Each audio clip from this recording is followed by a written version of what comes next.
जादुई गधा। अकबर बीरबल की कहानी। एक बार बादशाह अकबर ने अपनी बेगम साहिबा के लिए एक हीरो से जरा बहुत ही सुंदर हार बनवाया। बेगम को यह हार बहुत पसंद आया। वो इसे बड़े संभाल कर रखती थी। एक दिन बेगम साहिबा नहाने के लिए गई तो उन्होंने वह हार उतार कर एक अलमारी में रख दिया। जब वह नहा कर आई तो उन्हें वह हार नहीं मिला। बेगम ने सारी बात बादशाह अकबर को बतलाई। अकबर ने अपने सैनिकों को बुलाकर हार ढूंढने के लिए कहा।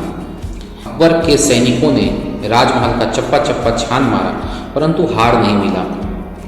थक हार कर अकबर ने बीरबल को महल में बुलाया और सारी बात बतलाई।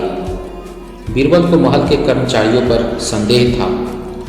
उन्होंने दूसरे दिन महल के सभी कर्मचारियों को बुलाने के लिए कहा।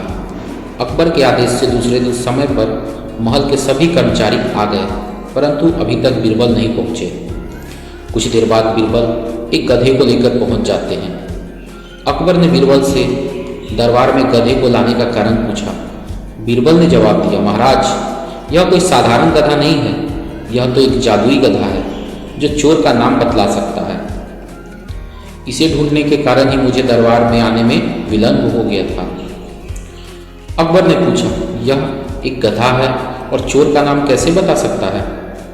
बीरबल ने जवाब दिया, जहां पना जब कोई चोर इसकी पूंछ पकड़कर जोर से कुछ बोलेगा तो उसके स्पर्श से यह जान जाएगा चोर कौन है। फिर बीरबल ने उस गधे को पास के कमरे में ले जाकर बांध दिया और दरबार में आकर कहा, सभी एक एक करके कमरे में जाएं और गधे की पूंछ पकड़कर जोर से चिल्लाएं कि मैंने चोरी नहीं की है। आपकी आवाज़ यहाँ तक आना चाहिए।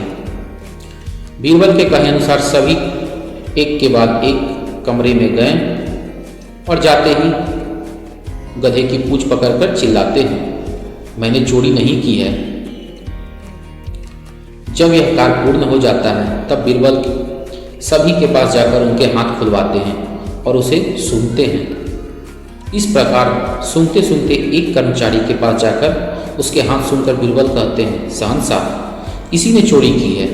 अकबर ने पूछा, तुम इतने भरोसे से कैसे कह सकते हो कि इसी ने चोरी की है?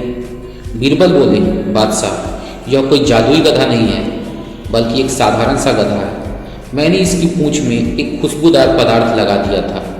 जिन कर्मचारियों ने चोरी नहीं की थी उन्होंने इसकी पूंछ पकड़ी और उन सभी की हथेलियों से उस पदार्थ की खुशबू आ रही थी, जबकि इसने डर के कारण गधे की पूंछ नहीं पकड़ी थी और इसकी हथेली से खुशबू नहीं आ रही थी।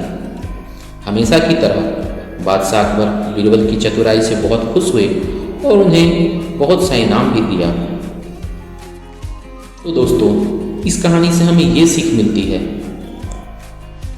कि चतुराई से बड़े कार्य को बहुत ही आसानी से किया जा सकता है।